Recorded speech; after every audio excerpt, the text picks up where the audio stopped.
পাকিস্তানের বিখ্যাত পত্রিকা টাইমস অব ইসলামাবাদ বলছে, বাংলাদেশের গৃহযুদ্ধ বাঁধানোর জন্য সেই বাংলাদেশে 1971-এর মুক্তিবাহিনীর মতো একটি ফোর্স গঠন করছে ভারতের গোয়েন্দা সংস্থা রিসার্চ অ্যান্ড অ্যানালাইসিস উইং অর্থাৎ র, এবং এজন্য প্রয়োজনীয় প্রস্তুতিও নাকি সম্পন্ন করেছে মোদির দেশ।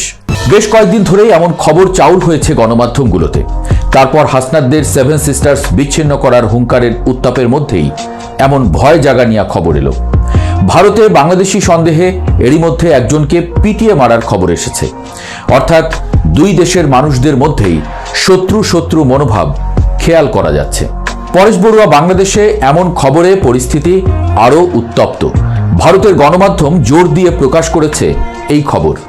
এরই মধ্যে পাকিস্তানের গোয়েন্দাদের বরাতে টাইমস অব ইসলামাবাদ বলছে, ভারতের র বাংলাদেশে মুক্তিবাহিনীর মতো ফোর্স গঠন করার পরিকল্পনা করেছে এবং সেই মুক্তিবাহিনীর মতো ফোর্সটির কাজ হবে বাংলাদেশে গৃহযুদ্ধের মতো পরিস্থিতি ও গুপ্ত হামলা সংগঠিত করা। পত্রিকাটি বলছে, শরীফ ওসমান হাদির হত্যাকাণ্ডের পর বাংলাদেশ এখন এক ভয়াবহ অগ্নিগর্ভ পরিস্থিতির মধ্য দিয়ে যাচ্ছে। গত 12ই ডিসেম্বর ঢাকায় হেলমেটে মুখ ঢেকে রাখা বন্দুকধারীদের গুলিতে আহত হবার পর 18ই ডিসেম্বর সিঙ্গাপুরে চিকিৎসাধীন অবস্থায় হাদির মৃত্যু পুরো দেশকে এক চরম অস্থিরতার দিকে ঠেলে দিয়েছে। হাদি ছিলেন ইনকিলাব মঞ্চের মতো একটি শক্তিশালী প্ল্যাটফর্মের মুখপাত্র, যারা 2024 সালে শেখ হাসিনা বিরোধী গণ অভ্যুত্থানে সামনের সারিতে ছিল। আর এই হত্যাকাণ্ড কেবল একজন নেতার বিদায় নয়, বরং এটি একটি পরিকল্পিত গোলযোগের সূত্রপাত বলে মনে করা হচ্ছে। হাদির মৃত্যুর পর ঢাকার রাজপথ থেকে শুরু করে দেশের আনাচ কানাচে বিক্ষোভ ছড়িয়ে পড়েছে। উত্তেজিত জনতা প্রথম আলো এবং ডেইলি স্টারের মতো প্রধান গণমাধ্যমের অফিসে আগুন ধরিয়ে দিয়েছে, যেখানে সাংবাদিকরা প্রাণ ভয়ে আটকে ছিলেন। এমনকি বাঙালির প্রাণের প্রতিষ্ঠান ছায়ানটেও ভাঙচুর এবং অগ্নিসংযোগ করা হয়েছে। এসব হামলার পেছনে মূল কারণ হিসেবে অভিযোগ তোলা হচ্ছে প্রতিষ্ঠানগুলোর ভারত ঘেঁষা নীতিকে। হাসিনা সরকারের পতনের পর ভারতে তার আশ্রয় গ্রহণ এবং পরবর্তী সময়ে দিল্লির সাথে ঢাকার সম্পর্কের যে টানাপোড়েন তৈরি হয়েছে, তারই বহিঃপ্রকাশ ঘটছে এই চরম ভারত বিদ্বেষী মনোভাবের মধ্য দিয়ে। টাইমস অব ইসলামাবাদের দাবি অনুযায়ী ভারতের গোয়েন্দা সংস্থা র এই নাজুক পরিস্থিতিকে কাজে লাগিয়ে একটি দ্বিমুখী বিপজ্জনক পরিকল্পনা বাস্তবায়ন করছে। একদিকে তারা নিষিদ্ধ ঘোষিত আওয়ামী লীগের অবশিষ্টাংশ এবং হাসিনাপন্থী অনুগতদের ব্যবহার করে দেশে একটি উপদলীয় সংঘাত বা গৃহযুদ্ধের পরিস্থিতি তৈরি করতে চাইছে। তাদের লক্ষ্য হল 2026 সালের ফেব্রুয়ারির নির্বাচনের আগে অন্তর্বর্তীকালীন সরকারকে অস্থিতিশীল করে তোলা এবং প্রমাণ করা যে এই সরকার দেশ চালাতে সক্ষম নয়। অন্যদিকে তারা বাংলাদেশের শিক্ষিত এবং বেকার যুবকদের বিভ্রান্ত করে উগ্রপন্থার দিকে ঠেলে দেওয়ার এক ভয়ঙ্কর ছক কষছে। প্রতিবেদনে উঠে এসেছে যে তেহরিকি তালেবান বাংলাদেশ বা টিটিবির মতো গ্রুপগুলোর মাধ্যমে তরুণদের নিয়োগ দেওয়া হচ্ছে।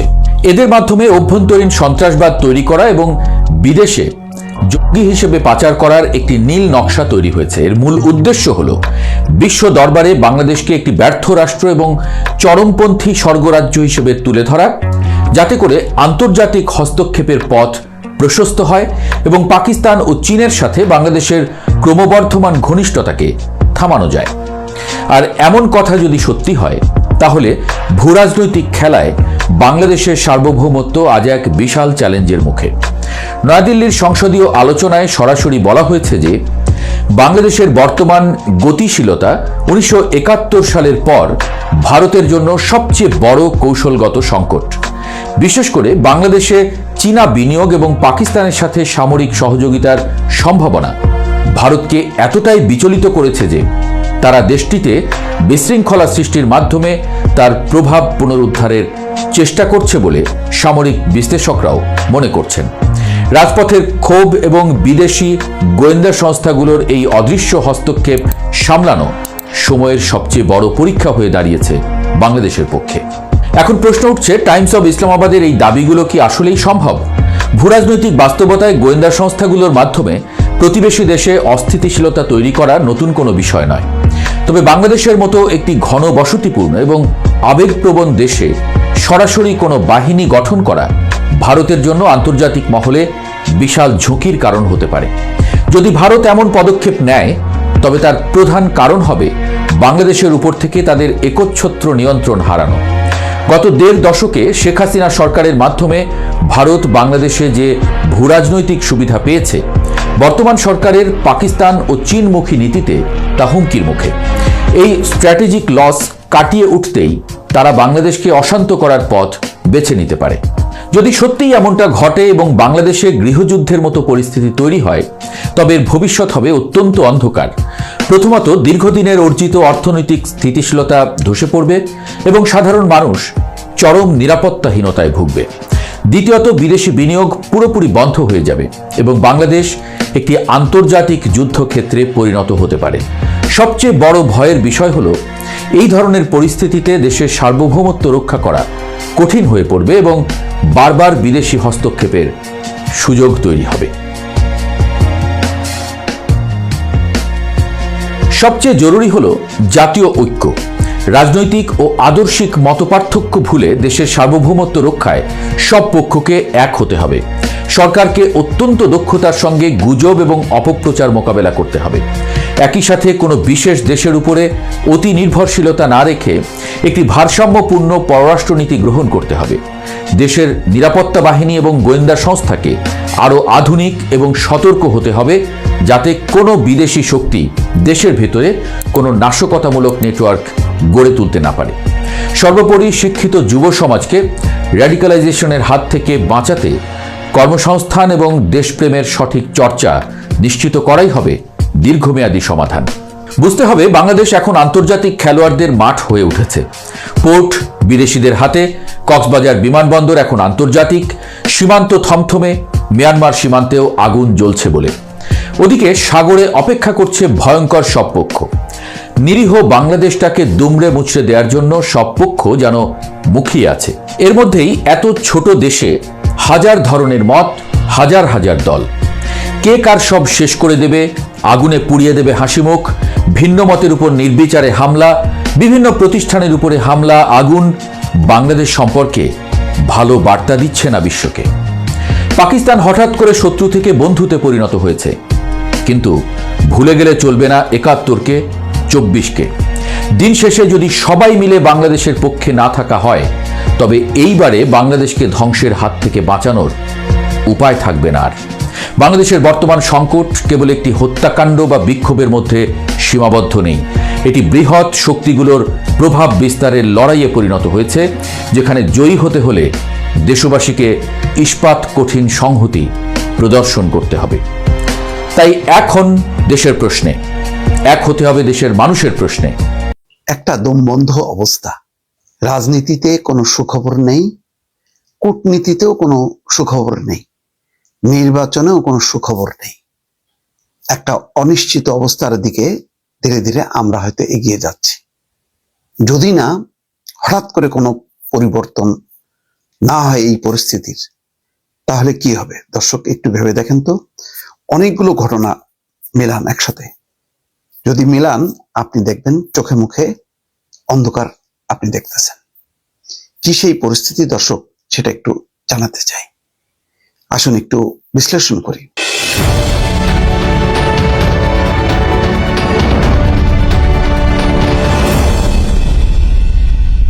খেয়াল করেন, গত ১ সপ্তাহ ১.৫ সপ্তাহ থেকে বিশেষ করে ওসমান হাদির মৃত্যুকে ঘিরে যা যা ঘটল, এটি কি অস্বাভাবিক না? হাদি বা কেন টার্গেট হবে? আর এই মৃত্যুটাকে ঘিরে হঠাৎ করে দেশের ভেতরে এবং আরেকটা দেশ কেন জড়িয়ে যাবে? এটা খুবই রহস্যজনক। কারণ বাংলাদেশের নির্বাচনকে ঘিরে ভারতের একটা অবস্থান আছে, বাংলাদেশের একটা অবস্থান আছে। ভারতের অবস্থানের সাথে আমাদের অবস্থান মেলে না। ভারত যা চায় আওয়ামী লীগকে নিয়ে নির্বাচন করতে, আমরা সেটা চাই না। ফলে ভারতের দিক থেকে একটা চাপ আছে। সেই চাপটা কি অন্যভাবে বিস্তার লাভ করছে কিনা, এটা একটু ভেবে দেখা দরকার। আবার খেয়াল করেন, আগামীকাল আসছে তারেক রহমান, ২৫ তারিখ। কিন্তু তার আসার আগেই গত ৮-১০ দিন এমন ভয়ার্থ কিছু ঘটনা পরিস্থিতি তৈরি হলো, যেটা বাংলাদেশে অতীতে কখনো ঘটেনি।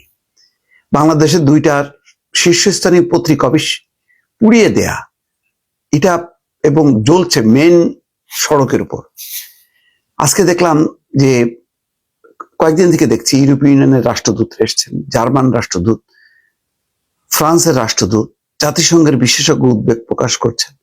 কারণ বাংলাদেশের যদি গণমাধ্যম বলা হয়, প্রথমেই যে দুইটা নাম আসে সেটা হচ্ছে ডেইলি স্টার, প্রথম আলো। আপনি মানে সমর্থন করেন বা না করেন, পাঠক সংখ্যা, তাদের অনলাইনের মানে গ্রাহক সংখ্যা সবকিছু মিলায় আপনি ধারে কাছে নেই।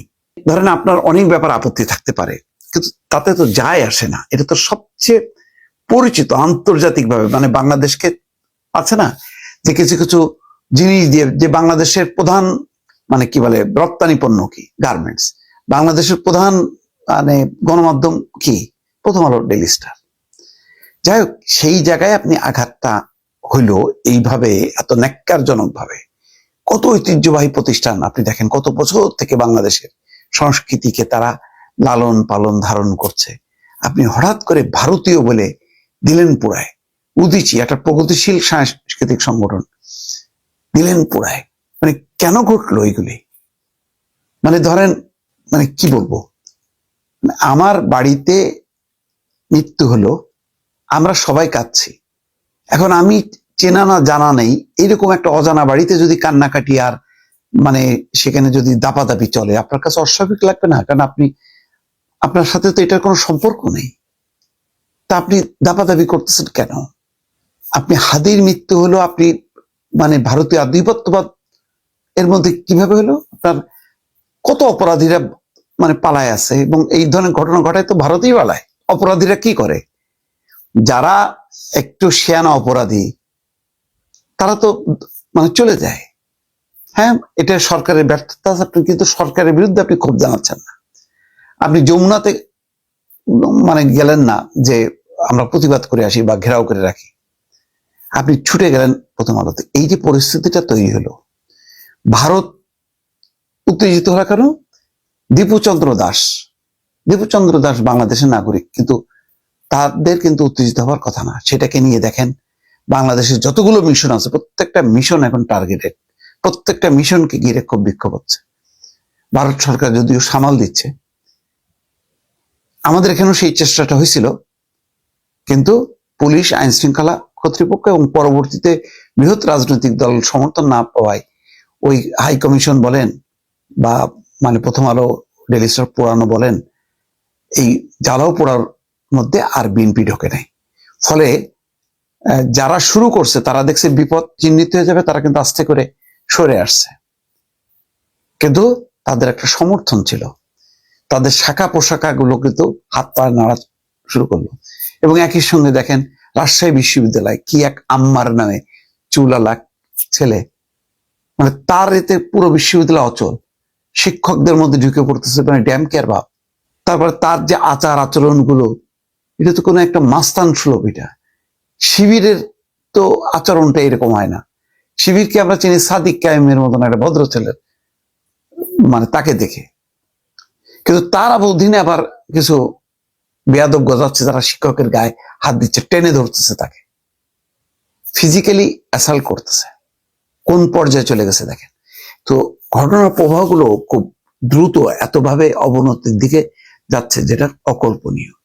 এটা কি মনে করেন যে শুধুই মানে এটা কাকতালীয় ভাবে ঘটছে? আমার কাছে তা মনে হয় না। ভারতের এত উত্তেজিত হবার তো কোনো কারণ নেই। ভারতের মাটিতে বহু মুসলমানকে এইভাবে কতল করা হয়েছে, তাদের ঘর বাড়ি ভেঙে চুরে তছনছ করা হয়েছে। লাভ মোহাম্মদ মানে লেখার কারণে কি পরিমাণ নির্যাতন নিবর্তন। ভারতে তো কই দলগুলো তো মাঠে নামেনি। বাংলাদেশের নাগরিক দীপুচন্দ্র দাস, তাকে মধ্যযুগীয় ভাবে মানে পিটিয়ে হত্যা করে এইভাবে পোড়ানো হয়েছে, এটা মানে কল্পনা করা যায় না। কিন্তু সেখানে তারা ধর্মীয় ইস্যু নিয়ে টান দিল কেন? তো ভারতেও তো অন্য ধর্মী, হিন্দুর বাইরে অন্য ধর্ম আছে, সেগুলি নিয়ে তো টানাটানি হয় না। আমার কাছে মনে হচ্ছে ভারতের এই আক্রমণাত্মক একটা মনোভাব, তার সাথে আমাদের এখানকার যে উগ্রপন্থীরা একসাথে মিলে ভারত বিরোধিতার নামে যে একটা দেশলাই ঠুকে দিল, আর ভারত জ্বলে উঠলো, চাপটা পড়লো যে বাংলাদেশের উপর, এটার কি কোনো যোগসূত্র আছে? তার মানে পরিস্থিতি কি ঘোলাটে করা হচ্ছে কিনা খুব সচেতন ভাবে, এটা আমার প্রশ্ন। আগামীকাল তারেক রহমান এসে ভয়ঙ্কর ভয়ঙ্কর কিছু পরিস্থিতি মোকাবেলা করবে। ধরেন এই স্থিতিশীলতা না থাকলে আপনি কি নির্বাচন করবেন? ভয়ার্থ পরিবেশে তো ভালো নির্বাচন হয় না। এই জায়গায় তারেক রহমান কি ভূমিকা পালন করবেন? গণতান্ত্রিক শক্তি সহ সকল মানে হাসিনা বিরোধী অন্তত শক্তির মধ্যে ঐক্য স্থাপন করতে পারবেন কিনা এটা বোঝা যাচ্ছে না। বিএনপি নিজের দল হিসেবে কতটা সংগঠিত সেটাও প্রশ্ন।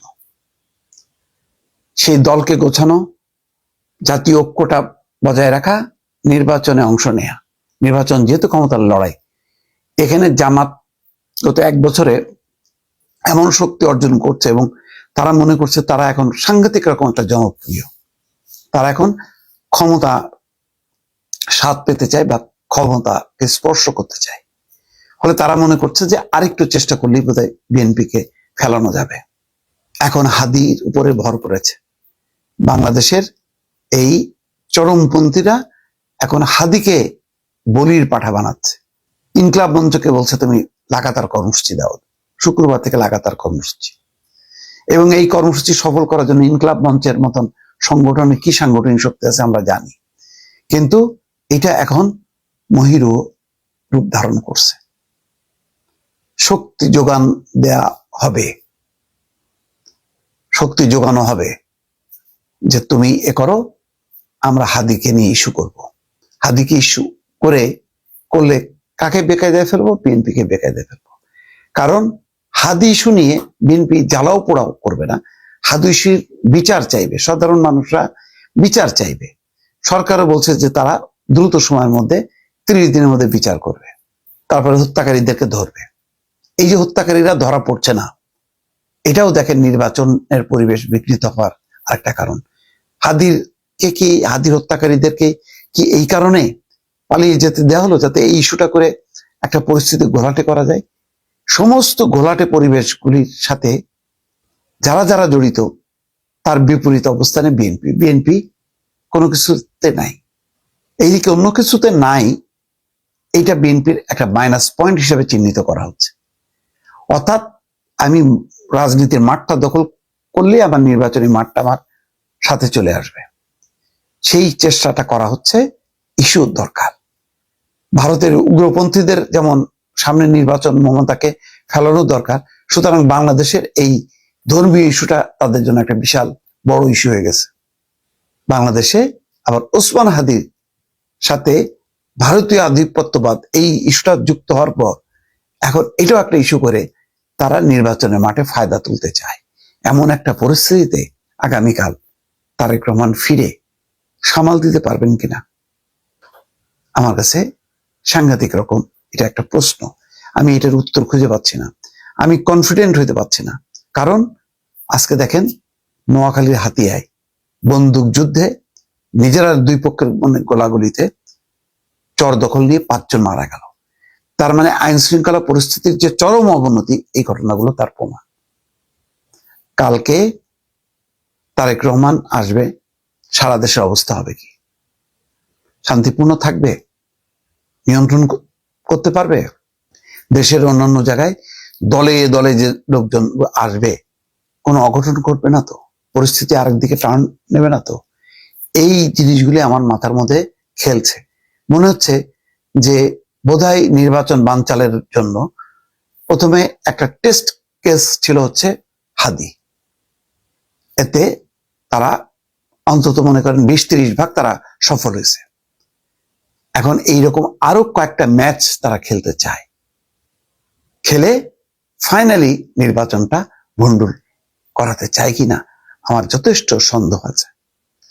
ফলে আমি কিন্তু তারেক রহমান আসছে মানেই নির্বাচন নিশ্চিত, আমি এই কথা জোর গলায় দর্শক আপনাদেরকে বলতে পারছি না। কোথায় যেন কি হচ্ছে, কিন্তু সেই রহস্যের বেড়াজাল আমরা ছিন্ন করতে পারছি না। দুর্ভাগ্য হচ্ছে মানুষ এত হতাশ, মানুষ আবার নিজেকে ভাগ্যের হাতে সঁপে দিয়েছে। যেমন হাসিনার বিরুদ্ধে সংগ্রাম আন্দোলন না করে জনগণ নিজেদেরকে আত্মসমর্পণ করেছিল ভাগ্যের কাছে, এখন মনে হচ্ছে আবার সেই ভাগ্যের কাছে নিজেকে সঁপে দিচ্ছে।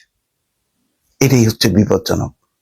তখনই দেশে সর্বনাশটা ঘটে, যখন জনগণ অনুভূতিহীন হয়ে যায়, স্পর্শহীন হয়ে যায়, সে কোনো কিছুতেই আর রেসপন্স করে না, তখনই বড় সর্বনাশ ঘটতে থাকে।